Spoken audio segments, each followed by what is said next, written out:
This is The Express with Gary Allen, your 360-degree view of the world. Now, here's your host, Gary Allen. Good evening, everybody, and welcome to this edition of The Express. And thank you all very much for taking a few minutes out of your time to join us. Indeed, this is Gary Allen on The Express, and especially to our good friend Randy out there who always joins us. EW back in master control, and tonight's program, EW, we begin with some sad news in the world of show business, as well as a friend of mine has passed away, Mr. Alan Thicke, at the age of 69 years old, died earlier this afternoon while playing soccer with his son. For those of you that are familiar with Alan, of course, he played a dad on a couple of TV shows, and he's written a number of openings for a lot of television series over the years, and I worked with him in Vegas numerous times on different projects. So sad to hear that. And to all of you out there, I'm sure you have, prayers go out to his family. Robbie Thicke, of course, his famous son, who was also a songwriter, musician, and artist, etc. So our prayers do go out to Alan and his family. We have an interesting guest who will be joining us very, very shortly, Ali Javan. Ali has been with us a few times before. Tonight we'll be talking about his book, Twice Under the Persian Sky, which is a story about a young man who at the age of 6 years old left this country. He was of Iranian descent but American born. He went back to Iran with his mother and father when their studies were through here. And he got there during the Ayatollah Khomeini's regime, and from the time he arrived until the time he left at the age of 16 years old, of course, they were planning his escape. And at 16, he escaped Iran and came to this country, almost lost his life a couple of times. So, it's an interesting story. You've heard it before, but we're going to go over that. We're also going to talk a little bit about, from his point of view, because he works in the federal government, about Trump. He can't talk everything about it, but as far as what it has to do with possibilities of what's going on in the Middle East. So I'm really looking forward to that. Of course, a lot of things are going on in the political arena, a lot more appointees by Donald Trump, and which way things are going to go in that direction. As I said, opening this program up, and I do thank each and every one of you every week for joining us on this program. After the first of the year, it'll be a lot easier for you to listen to some of the past shows. But for now, if you wish to get in touch with me, or at least keep what's going on with the show, you can always go to youtube.com and go to Gary Allen The Express. You'll hear a lot of the past shows there. On Thursday night, this program will repeat itself on diversitybroadcastnetwork.com. And also, if you go to progressivevoices.com and go to their on-demand channel as well as their app store, you can probably at that time, or their application, you'll be able to hear some of my past shows there as well. And for those of you that are constant listeners of TMV Cafe, going to tunein.com. Once you plug in the TMV Cafe part of it, you can listen to this show as well as any other show on the network. And we're very, very excited about that. I believe Ali is with us now. Correct, sir? Yes, sir. How are you? As I basically gave you an introduction to this, Ali, you and I have known each other for quite a while now. And at the age of 16 years old, you left the post-Islamic revolutionary Iran in the late 1980s. And at 16, you left Ayatollah Khomeini's stronghold of the country. We're going to get to your book, Twice Under the Persian Sky. And it's an interesting why it's entitled Twice. But first, as you know, Ali, I wanted to talk a little bit about the Middle East and the election of Donald Trump. You and I have talked about this off the air, but I want to talk about a little bit about it. And in particular, since now he's mentioned who is going to be his Secretary of State. And while I am not an advocate of Glenn Beck in any way, shape, or form, or Michael Medved, although they're both intelligent men, they both said something interesting today that I think you probably would find interesting, is that conservatives seem to be embracing Russia now all of a sudden, and Vladimir Putin. So how do you feel about that, A? And B, what differences will that make in Middle Eastern diplomacy with us coddling up to Putin, which I still believe he had something to do with the election. I don't believe it had anything to do with the outcome. The outcome is the outcome. He's the president-elect. I don't think Hillary Clinton was going to win anyway when you take a look at the numbers. But the mere fact that there's a possibility that they may have had something to do with our election, which would be kind of payback considering what we've been doing to countries for forever with our organization, like the CIA and the FBI interfering with other elections. How do you think Middle Eastern diplomacy may or may not change with our fact that the way Russia's reaching out, and in particular what they're doing in Syria, which is god awful, what I saw on the news tonight? Well, thank you for having me on, Gary. I wanted to just take this from the last part of your comment. I think the Russians, while you and I are on sync as far as not having, I don't think the Russians had a direct impact on the election as far as tampering or hacking into our systems. However, they were involved in a huge campaign of misinformation using social media and other outlets. And I think that kind of swayed some people to vote for Hillary Clinton's opponent, Donald Trump. Right. President-elect Donald Trump. As far as Russia and the Middle East, unfortunately, dating back to Bush, back to 2001, 2003, really, with the invasion of Iraq, the U.S. started taking some risks and miscalculating events in the Middle East.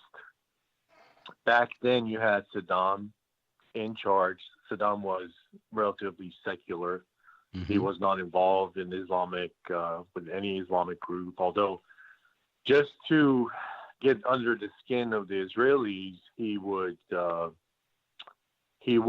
give out cash prizes to suicide bombers. Back then, there was the Intifada. I don't know if you guys remember that, but the Palestinian suicide bombing of school buses and different sites. But that wasn't really because, I think Saddam was trying to position himself so that Iranians would be afraid of Iraq. And one thing that the agency, the Central Intelligence Agency and other intelligence agencies in the U.S. realized after the fact was that Saddam never had weapons of mass destruction. It was just a ruse to scare Iranians and the Iranian government of taking any action in Iraq and meddling in its affairs. Now, because of what we did in the Middle East, starting with Iraq, and in the previous administration, unfortunately, Hillary Clinton and the Obama administration kind of pushed the idea of Bashar Assad must go. And while it is okay for Assad to go, we made the same mistake that we made back in 2003. What about the following day? So we didn't really think about the ensuing civil war, and we had no game plan of who's going to take over. The Russians are very cunning in scheming the plan to take over any vacuum that we left. Right. Including in Iran back into 1979 when the Shah left, and we kind of lost a major ally in that region. And during the war, the Russians were also supporting Saddam. But as of a couple of years ago, really, the Russians saw the vacuum in the Middle East and started going into Syria. One thing that they did, which is interesting, is they have a very incestuous pact in understanding with the Iranian government, the Iranian regime, even though the Russians really don't like Muslims, Sunni or Shia. And they're using Iranian military bases to take off and bomb Syria right now. So, and they've been doing this for a couple of months now. Well, I bet you the Syrian people would wish Assad was not there now because of what's going on in the last 24 hours. I mean, it is incredible what he's doing to his own people. Aleppo was a beautiful city. It was one of the oldest cities in the world. It had the oldest bazaar in the world. One of the oldest civilizations. My friends had gone to Aleppo. I've seen pictures, although I've never been to Syria myself. I've seen pictures, and it was absolutely gorgeous. It's a travesty what's happened to Syria and the Syrian people. And the effects of that is seen in Europe. Some of the refugees have made it to the U.S. and Canada, but the European countries have taken a bulk of it. Right. And, of course, you have backlash because, let's face it, there are some cultural issues, and there's some resentment. Some Arabs and Syrians who are in Europe, they blame the West for what's happened to their country. Well, I'm not saying this is something that I necessarily agree with, disagree with, or think that's how they should react and act in European countries. But there is a certain resentment and animosity because the Arabs in that region view the West now as the destroyers of their way of life, culture. You look at the Middle East, throughout the Middle East, there hasn't been a place the West has touched that it's been better. You look at Libya and Sunni, Libya, well, Egypt. Egypt, the military was smart enough to take it out of the Muslim Brotherhood. Right. Otherwise, Egypt would have been the same way as, possibly the same way as Iraq and Syria. Iraq, Syria, Yemen. So, I mean, it seems like everywhere we've touched, we left a trail of destruction. And I think that's one of the things to keep in mind when you look at the Middle East as a whole. You know, and it's a funny thing, too. You talk about every place we've touched, and it's not just the United States. Prior to the United States getting involved in the Middle East, England was a major power broker in the Middle East for how many years? A couple hundred years? Oh, yeah. If you date back, England, France, and Russia, all three of them were very much involved in the Middle East. I grew up in Iran, so I studied Iranian history. I had to in schools, and Russia was very much involved in Iranian. Both Brits, the British, and the Russians were very much involved in Iran. In fact, the northern part of Iran, when you travel to that part, they look very much Russian. You see a lot of blondes, you see a lot of fair-skinned people. That's as a result of 100, 150 years of influence in Iran. Let's make it also notable to the people out there who are listening in. By the way, we're talking to Ali Javan, who is the editor of Twice Under the Persian Sky. Ali is also a member of a certain, let's just say, organization in Washington, D.C. that we can't mention on the air. So he has a lot of firsthand information about what's going on in the Middle East. First of all, I don't think a lot of people understand that Iranians and Arabs don't get along at all. And I think I think they misunderstand. I think they think Iranians are Arabs and Arabs are Iranians, and they're not. Iranians or Persians. That's what they were known of during the biblical times. They don't get along at all, and this just didn't start yesterday. This goes back thousands of years.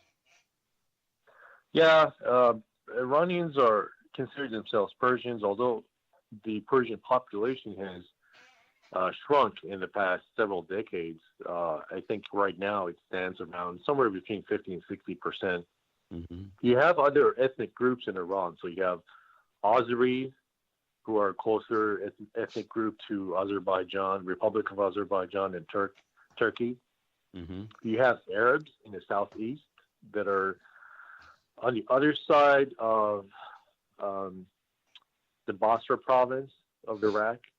And interestingly enough, the Arabs in the southwest of Iran, in the Khuzestan province, are Sunni Arabs. On the other side of the river, in the Shia, in the Basra province, they're all Shiites.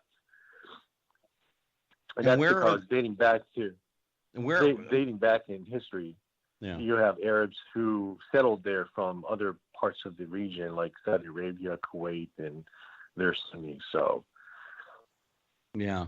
Let's talk a little bit about something that obviously you grew up in Iran, although you lived here until you were 6, and now you've been here since the age of 17 years old, basically.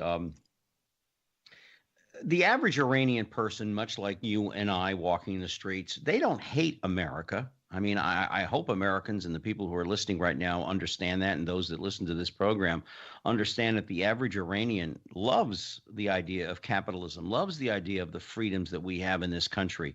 It's only that small sect of the leaders, as well as those that are so in tow with the religion of the country, that they look at the West as this demagogue that is controlling and should be defeated and totally wiped off the face of the earth. Explain that to our listeners about what young people your age and even older, my age, the average citizen, they don't have any hatred towards the United States. Gary, you're absolutely right. In fact, the demagogues and that small percentage you're talking about, I would say at best account for 10, maybe 15% of the population. Iran's population right now is around 80, 85 million people. The rest of Iranians truly love the West, especially America. They keep in touch through satellite and internet and satellite TV with the Western culture. Mm-hmm. They love the Western culture. I would say in some ways they adapt Western culture, especially when it comes to certain freedoms, liberties and freedom, more so than many Americans, because, we are a very conservative nation on many social issues. Mm-hmm. But what Iranians don't like about the U.S. is the meddling in its affairs and the Middle Eastern affairs. Iranians do hold a grudge for the 1953 CIA coup d'etat of Mossadegh, who was the prime minister at the time. Shah fled to Iran. That was the first time Shah fled to Iran and went to Egypt. Mm-hmm. And within a few days, the Brits and the CIA, MI6 and the CIA, planned a military coup. They labeled him as a communist, and basically that's how they justified it. The Iranians still hold a grudge against the U.S. and the West because of that, specifically the U.S. One of the reasons they attacked and took over the embassy in 1980 was because they were afraid of such military action to overthrow the regime after the revolution. So everything goes back to history. Iranians have a really, really good, vivid, good understanding of history, and they pass it on to the following generations, next generations, and they're reading in schools, and parents and grandparents recite what's happened. And of course, they have their own biases like everybody else. Right. I won't deny that. They have. Your life is based on your personal experience, either personal or as a group or family or, larger groups going to ethnic groups and nations. But that's their experience, and they base their history based on their experience and the understanding of history. Well, you still have family in Iran, do you not? I have family who travel back and forth. Distant family, but yes. Yeah. I do have a couple of my family members who just got back actually 2-3 weeks ago. Mm-hmm. So I do get a good understanding of what's going on in Iran and what's going on within the society in Iran. And of course, I am from a middle class, or I would say upper middle class family in society. Mm-hmm. My parents were, and that's how I grew up. But it's just like anywhere else in the U.S. If you are in the middle class, upper middle class, it's somewhat difficult to understand what how people live who are below poverty line. Very difficult for them for ends to meet, and it's also somewhat difficult for us to understand how the wealthy live. Although we can imagine how they live, but. They have different set of problems that you and I would never imagine or wouldn't have. No. One thing I want to get back to, you were talking about the hatred towards the West and everything, how far it goes back. It also has a lot to do with after World War I, the way the countries were divided up back then after the war. If England and France and the United States and everybody else involved had just done the right thing, we might not even have some of the problems we have today. Yeah, although Iran was not, Iran's borders have remained the same pretty much since 1925, but even before that, it was known as, Iran changed its name from Persia to Iran back in 1925. Mm-hmm. But even prior to that, the borders you see today with its neighboring countries, those borders date back to late 1800s, early 1900s, so pre-World War I. But you are correct. Back during, in 1914 or 1918, after World War I, you had the Ottoman Empire that broke up, and the Brits took over most of that empire and kind of made up delineated borders and didn't think about different ethnic groups. Right. One thing that is a problem in the Middle East is, unfortunately, they are not ready for the Western style of democracy. So the most successful governments are, and I know people don't like to hear this, the most successful governments are strong central governments, either a dictatorship or a strong central government of some sort. Mm-hmm. Because there are too many different ethnic groups, and every single ethnic group wants to be in charge. And you have the same problem right now in Iraq. Mm. The Sunnis, ISIS, is basically majority Sunni. They were in charge for decades, and now that the Shia, which are the majority of the population, are in charge, they really didn't like that. Yeah. So they're fighting. That's one aspect of it, of course. I don't want to oversimplify things, but that is one issue that's going on in Iraq. And then you have the Kurds. Same thing then you have the Kurds to the north. You have the Kurds to the north, and then you have you have basically three different ethnic groups in Iraq. You have the Shias, who are the majority, probably 60+%. You have the Sunnis, and you have the Kurds. The Kurds have been able to enjoy an autonomous lifestyle because of what's going on in Iraq, and they also get a lot of help from Iran, both Iranian government and Iranian Kurds. The Shia-Sunni problem, of course, is totally different. That's anything from Baghdad, south of Baghdad. There's still bombings. I was reading the news, I think came across last week. Iran sends a lot of people to Najaf and Karbala, which are two Shia holy sites. So when the Iranian buses go there, they're obviously targets of different groups within Iraq. So a lot of times Iranians die and Iraqis die as well. Although Iran is, because of the vacuum that we left in Iraq, Iran has a strong foothold in Iraq. I wouldn't say that Iraq is a puppet of Iran. That would be inaccurate, but they do have a very strong foothold in Iraq. Right. And of course, as you probably know and your listeners know, in Syria as well. Yeah. We're talking to Ali Javan, who's the author of Twice Under the Persian Sky, which we're going to get to right away. I just have one more question pertaining to the political aspects of what has happened with the election of Donald Trump.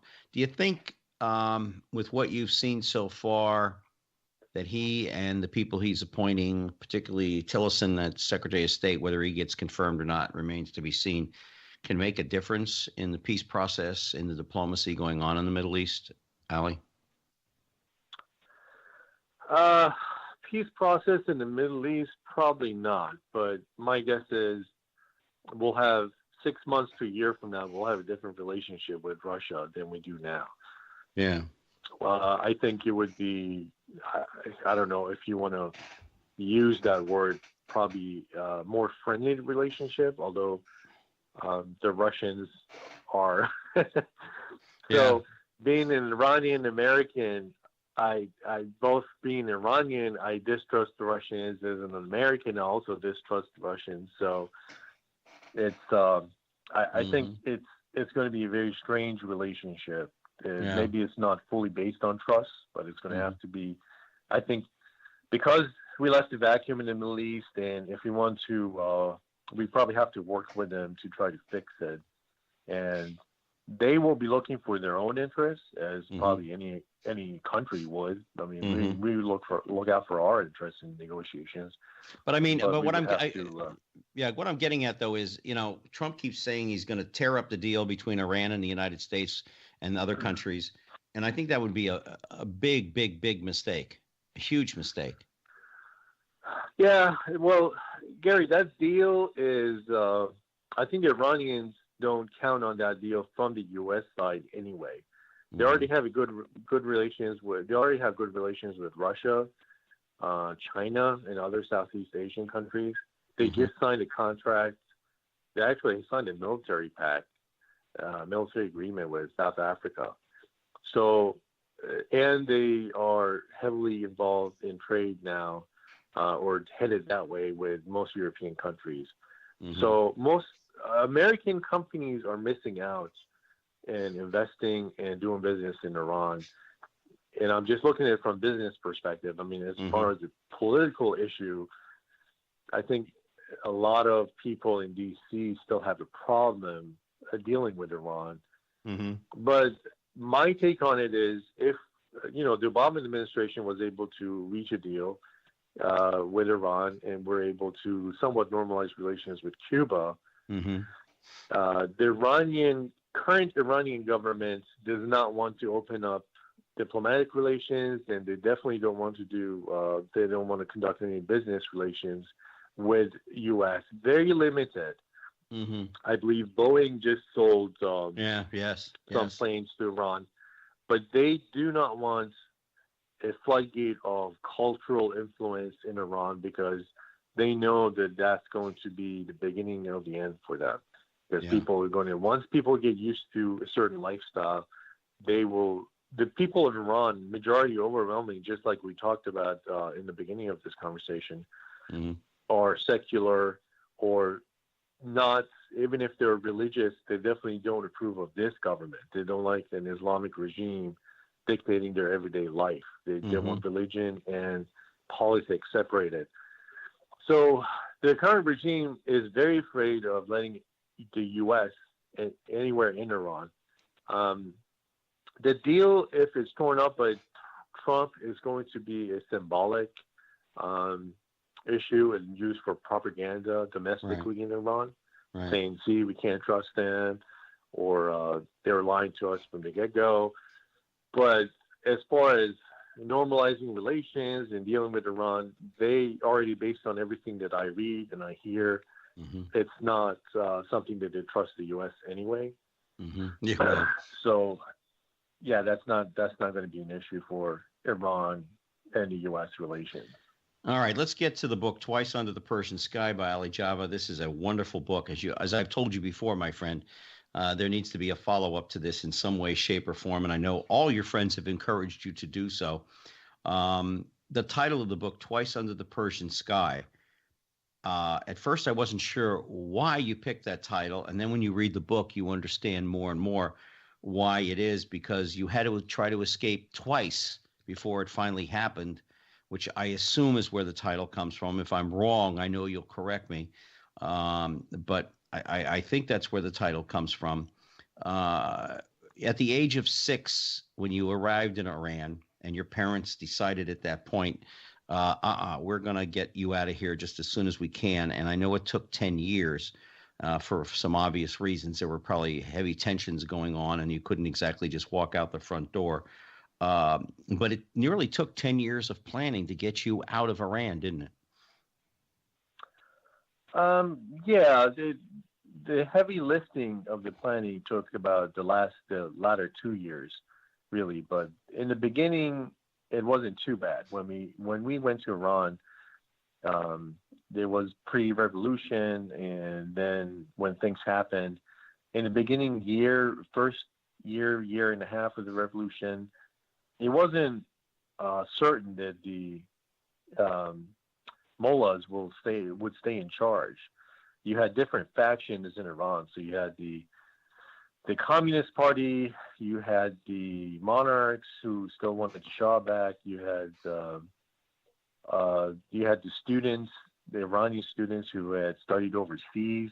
They wanted some sort of a Western democracy with some sort of a Congress, like a House and a Senate, and the Prime Minister elected every 4 years, or a president. So it wasn't positive as far as what's going to happen, what would happen. So it wasn't too bad when we first lived in Iran. Right. But then in September of 1980, Saddam attacked Iran, and all the attention was taken off by Iranian people off the government and towards this, foreign enemy invading the country now, which actually solidified.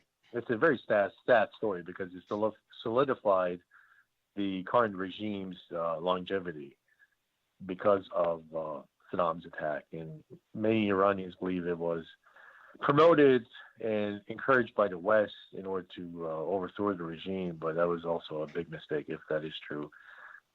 There's some sources that say that was the U.S. and the Brits wanted to overthrow the new Islamic regime, especially after the hostage crisis and everything else. But that's yet to be proven. I mean, I haven't seen anything, any documents that prove that. But now, after the invasion of Saddam Hussein, airports were shut down. Pretty much all the ports were shut down. Everything was shut down for quite some time. I want to say over a year. And by then, life goes on, Gary. You can't just think about, well, how am I going to get used to, as a kid, I had to go to school. My parents had to work. You have to, your everyday life goes on, and you have this plan in the back of your head and kind of push it forward for near future. And unfortunately, my near future ended up taking about 10 years. Yeah. Did you ever think you were going to get back here? I mean, you look at it, you say 10 years. I mean, for a kid who's 6, 7, 8, 9 years old, I mean, 10 years or 5 years can be a long time. Did you ever think in your mind, I'm never going to get out of here? I mean, this is it. I'm stuck here.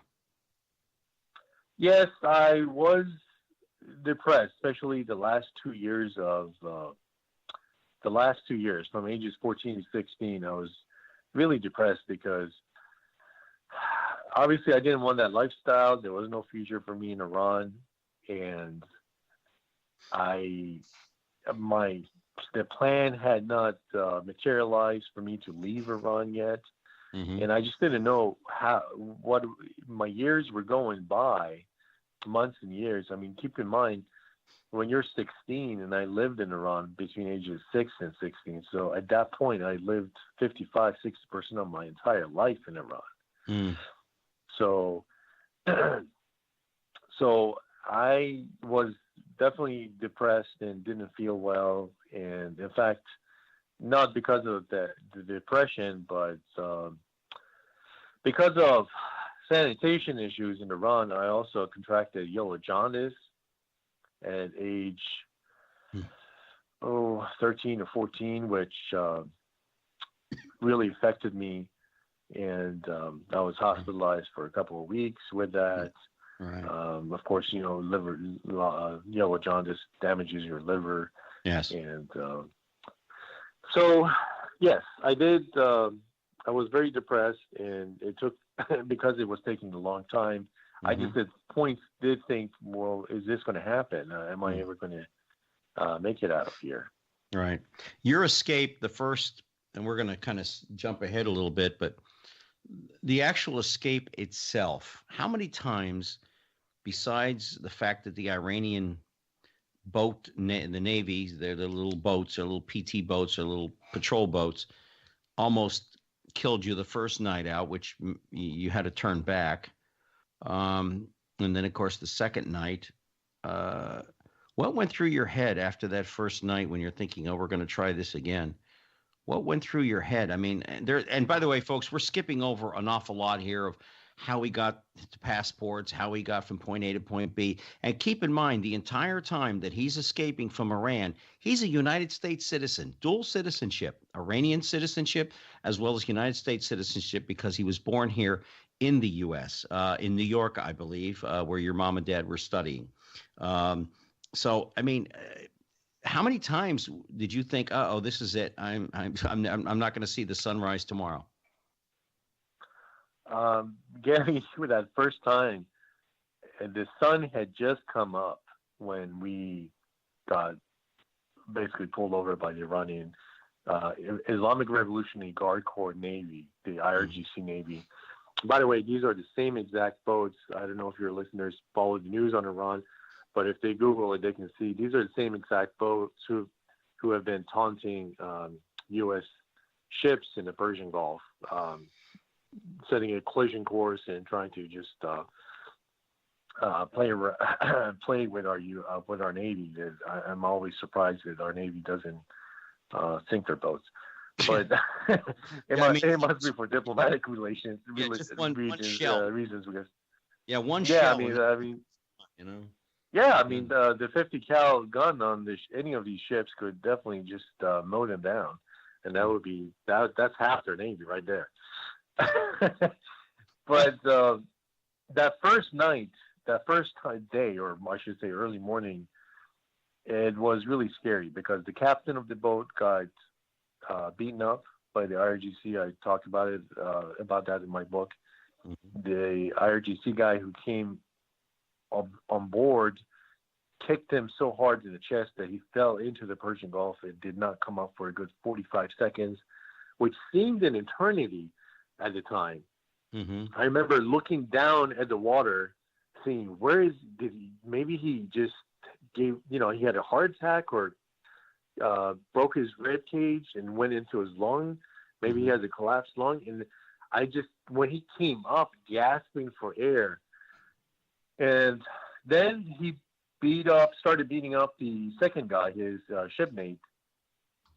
And by the time it got to my turn, either, God was with me or just dumb luck or whatever you want to call it, they found someone else who was trying to escape in the same situation in a boat, and who's trying to get to the international waters, leaving Iranian waters, and then he jumped on his boat, the IRGC boat, following that boat at that point. Mm-hmm. So fortunately, I didn't get beaten up, but emotionally we were drained because we had to toss in our fake documents, which was in a metal pipe, into the water, and we weren't going to go in there and get it because by that time we were almost in the deepest section of Persian Gulf, which is about 660 feet deep. Yeah. And but the funny thing is, and we're talking to Ali Javan, the author of Twice Under the Persian Sky, a story about a young man at the age of 16 years old escaping the Ayatollah Khomeini. I always want to put a little Khomeini on there. The regime, to come back to the United States, a country where he was born in. It had to be tough for you to say goodbye to your mom and dad. I mean, I understand it was under the right circumstances. You've been preparing for this for a long period of time, but it had to be very tough for you to say goodbye to your mom and dad and other family members. And if it wasn't for them and these two gentlemen that helped you escape, you would have never made it.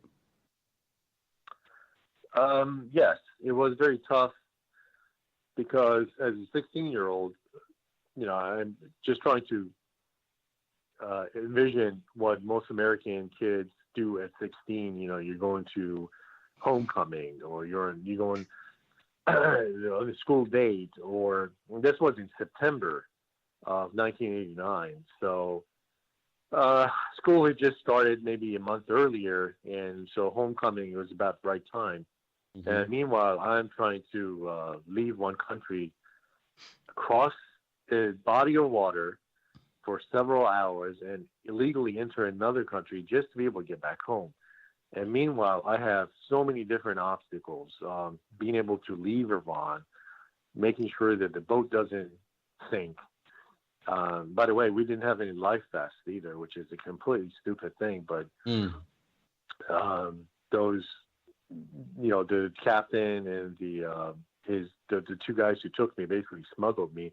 They were doing this all the time, and none of those boats, because it's not law in Iran, so none of those boats had any life vests. So I probably could have swam maybe about, I don't know, an hour or two before you get tired.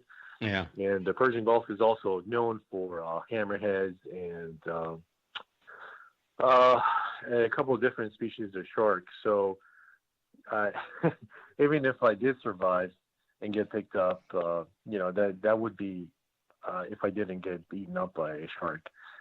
So that was really tough for me as a 16-year-old to leave my parents and all other family members to come to the country where I was born. But keep in mind, there was a 10-year delay here, so I was culturally removed. Even though I was taking English classes in Iran to make sure I don't forget my language, I still, 10 years is a long time. There are new slangs, and you're just not used to the way people speak because you've been removed from that society. But it was very difficult. Not as difficult as obstacles that I would face during my journey. No, that's for sure. You get to Dubai. I'm going to kind of jump forward here. For those of you that want to get this book, by the way, Twice Under the Persian Sky, it's on Amazon, is it not, Ali? It's on Amazon, both paperback and Kindle version. Yeah, get this book. It is an amazing story. Twice Under the Persian Sky by Ali Javan. That's Gavan. You get to Dubai, which within itself is quite a heroic deed. But you get to a hotel with your two friends, and that within itself is a story. And suddenly a 16-year-old boy is put into a situation where these two gentlemen are getting ladies of the evening to take care of their needs, to which you're just you're shocked beyond compare.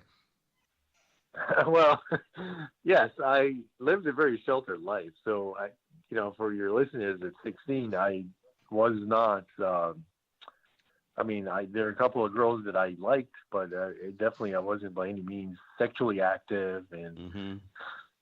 And these two gentlemen were in their late 20s, early 30s, and they were merchants. So they smuggled human people out of Iran, and then they would buy electronic goods that have a high price sticker, and they would go back to Iran and sell it for profit. So they would make money on both sides. So when we got to the hotel, both of them,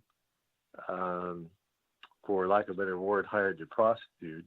And in most of those hotels in a lot of those foreign countries, they're just walking the hallways and kind of selling themselves. And it's truly a sad story. And they're from different nationalities too, Eastern European, Asian, Southeast Asia.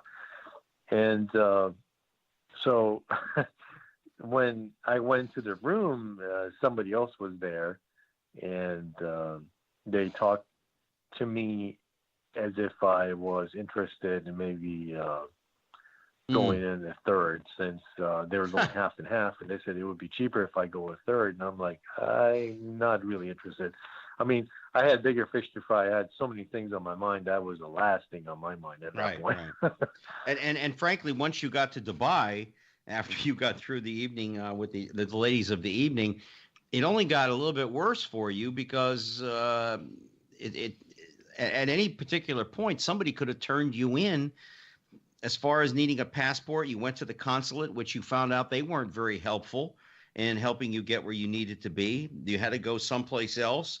And every time you turned around, it was just one more roadblock until you got to this country. And it's just, talk to people about the consulate there. For those who ever travel and you get in any kind of trouble, talk to them about the difficulties you had dealing with the people in the United States consulate. Yeah, it was a series of unfortunate events, Gary. Here I thought that, okay, well, I'm an American. I have my passport. I'll go pick up my passport at the U.S. consulate and just buy a ticket, go home. Well, it wasn't that easy. When I got to the consulate, first of all, they sat down and talked to me for a good hour. They want to know how exactly I escaped and everything. I mean, they just couldn't. I think their jaws. I could see the expression on their faces. They just looked at this 16-year-old boy, like, "You did what?" And they knew I was in line because I had, all my story checked out, and I had paperwork saying, "Please send my passport to the U.S. consulate so I can pick it up." So they knew I came from somewhere, and they also had an Iranian lady who was there. There are a lot of Iranians in UAE, the United Arab Emirates. The Iranian diaspora there is huge there. So they had one of those ladies thinking maybe I couldn't speak English, so maybe she would translate for me. I spoke English well enough to be able to speak to both those, the visa counselor and there's somebody else who was there at the time. I don't remember his post or his position. But in either case, they told me, "Oh, well, glad you made it out of Iran. However, now that you've entered the United Arab Emirates illegally, by law, there is a 5-year imprisonment. After you serve your prison, you are deported." I'm like, well, deportation sounds good to me because, I'll just buy a ticket and leave. Yeah. But I don't like the imprisonment part. No, absolutely and not. I said, well, I'm an American. What can you do for me? They said, well, technically nothing because we have to abide by their laws. And now keep in mind, having heard stories and read stories about the intelligence community's operations in other countries and how we exfiltrate people out. And I know I wasn't anybody important, but I think the country could have probably done something better for me, Here I was, a 16-year-old boy lost in a foreign country and just trying to get back home. So they gave me a list. Were you dealing, Ali? Were you dealing with the American representatives in the consulate, or were you dealing with the foreign dignitaries that just worked in the consulate? No, they were Americans. One of them was probably the like a visa consular, and then so they both were Americans coming from behind the counter. And they talked to me. They took me to a special room and sat down. And they told you that they couldn't do much for you because they had to abide by the rules of the country they were in, but yet you were a United States citizen. Exactly. So they gave me a list of 3 to 5 attorneys, and they said, these are the only attorneys that we've worked with in the past, and we trust them to work with our citizens in the country. So I ended up calling one of them, and he represented me at the local magistrate. And I don't know how much more you want me to go into it, but basically one of the questions they asked me, the judge, and it goes back to what you said about Iranians and Arabs don't like each other. Right. We're mostly Persians and Arabs are, Arabs. So he asked me, he said, well, how did you get to our country? I said, I crossed the Persian Gulf. Yeah. And he said, well, you mean the Arabian Gulf? I said, no, it's called the Persian Gulf. Registered in the United Nations, and it's been called Persian Gulf for centuries. And he said, I think you're mistaken, son. You need to, and of course, this was going through the attorney who was also interpreting for me from Arabic to English back and forth. Right. So he called in 2 deputy sheriffs, or bailiffs, I guess I want to say, not sheriffs, but bailiffs. And they took the handcuffs out and about to cuff me. And at that point, I'm like, man, what did I do? Probably would have been better off living in Iran, at least with my parents. Now I'm going to be in jail for 5 years. Until he started asking me additional questions. And when he opened up my passport, my U.S. passport, he said, well, hold on a minute. When were you born? So I gave him my date of birth, and he said, are you sure that's your date of birth?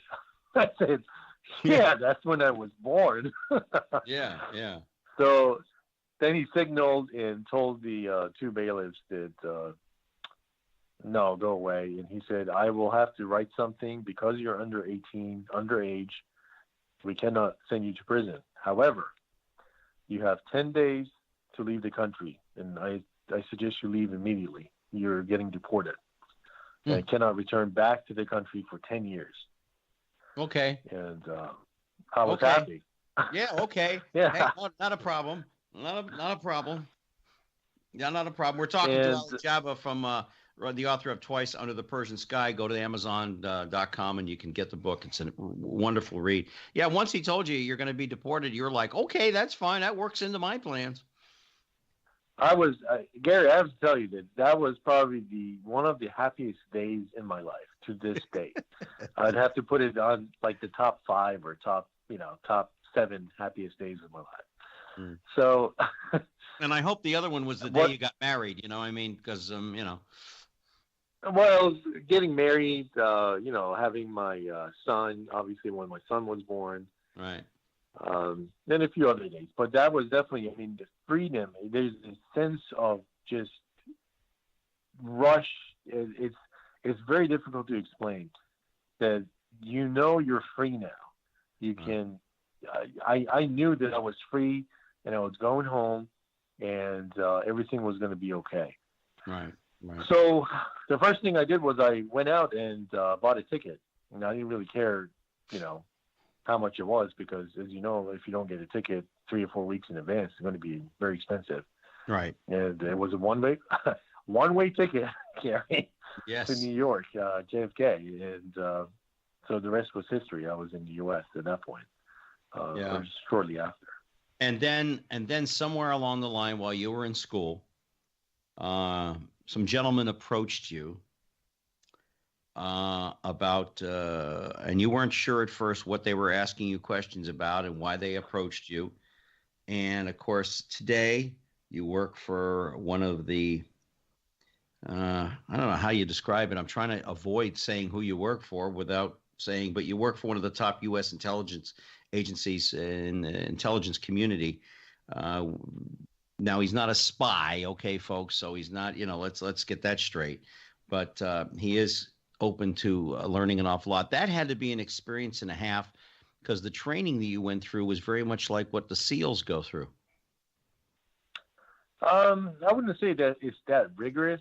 In fact, the SEALs do work in clandestine operations in conjunction with different intelligence agencies and DOD, other DOD personnel. But the training is definitely interesting, and the entire experience was, I was basically going to use my knowledge, my cultural knowledge, my linguistic skills, my political, economic understanding of the particular country, Iran, and larger picture, the Middle East, to benefit and promote U.S. interests in the region. So, U.S. being my country, and I consider myself an American, that is something that I was at first apprehensive, because it's an unknown. But once I got involved, I'm glad that I was able to serve my country in that capacity. Given that I always wanted to join the military, and I did not for many different reasons, but I never did serve the military, so I'm glad that I was able to serve my country in different capacity. Yeah, but you wanted to be part of the State Department, which that still hasn't happened to this day, as far as I know. But you wanted, as you said, to be a linguistics expert for the State Department. Getting back to the political thing just for a minute, and by the way, folks, pick this book up with just a couple of minutes we have left. Twice Under the Persian Sky by Ali Javan, and it's beautiful. I know you're working on a rewrite of it and maybe adding a little more to the story, some things that you may have left out the first time. Do you still see Iran as going to be the new power broker in the Middle East? We talked about this before when you were on the program. Do you still see that Iran is going to become the ultimate power broker where Saudi Arabia has been for decades? I think they are already a power broker, because Saudis are throwing money at things and whereas Iran is addressing issues twofold. They're throwing money, but they also are directly involved. Mm-hmm. When you look at Yemen, the proxy war between Iran and Saudi Arabia by, many experts at this point. When you look at Syria, when you look at Iraq, Iran is directly involved with military personnel and intelligence gathering operations and intelligence, providing intelligence to the locals, whatever group it is that they're supporting. Right. Whereas the Saudis, with exception of Yemen, where they have direct military involvement, they just throw money at the opposition trying to fight Iranians, which is what they did during the 8-year Iran-Iraq war.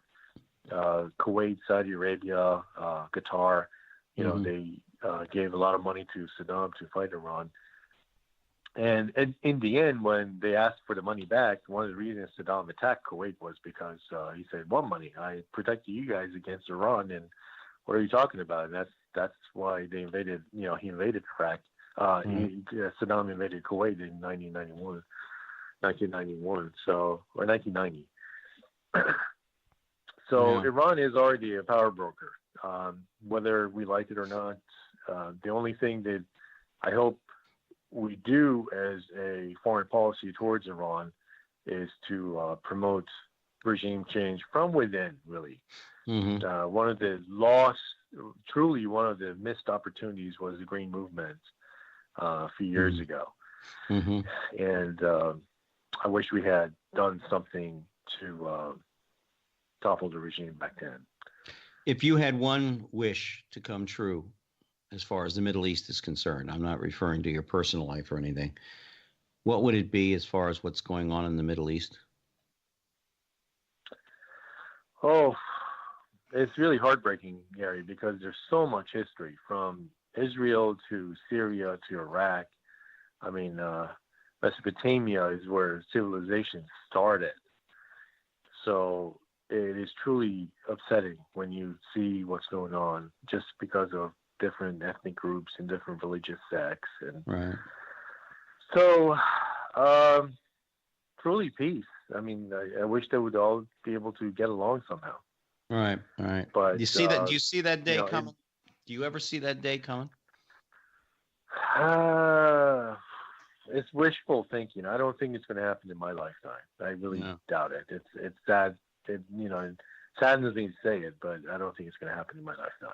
Yeah, there's got to be a different way of thinking. We've been talking to Ali Javan, the author of Twice Under the Persian Sky. Go get it at Amazon.com. It's a wonderful, wonderful read. And Ali, thank you so much. This hour has gone by very quickly. And I thank you for taking the time out of your day to join us here on The Express. I know you're going to be back with us sometime during the upcoming year. And I just want to thank you again also for being my friend. You're a great gentleman, and I wish you happy holidays to you and your family. Thanks a lot, Gary. Same to you. All right. I'll be in touch real soon. And for those of you out there, thank you so much for joining us here tonight on The Express. I am indeed Gary Allen. Check me out on Facebook, Gary Allen, ALAN. Go to youtube.com for Gary Allen, The Express. Thursday night, this program will repeat itself at 7 p.m. on diversitybroadcastnetwork.com. Progressive Voices, you can also catch me on their demand channel as well as their app. And tunein.com. Go in there for TMV Cafe, and you can check out all the programming that we have here. Until next week, folks, please take care of yourselves and each other. You've been listening to The Express with Gary Allen. Join us here every Tuesday night at 10 for more captivating talk with Gary Allen. See you next time on The Express.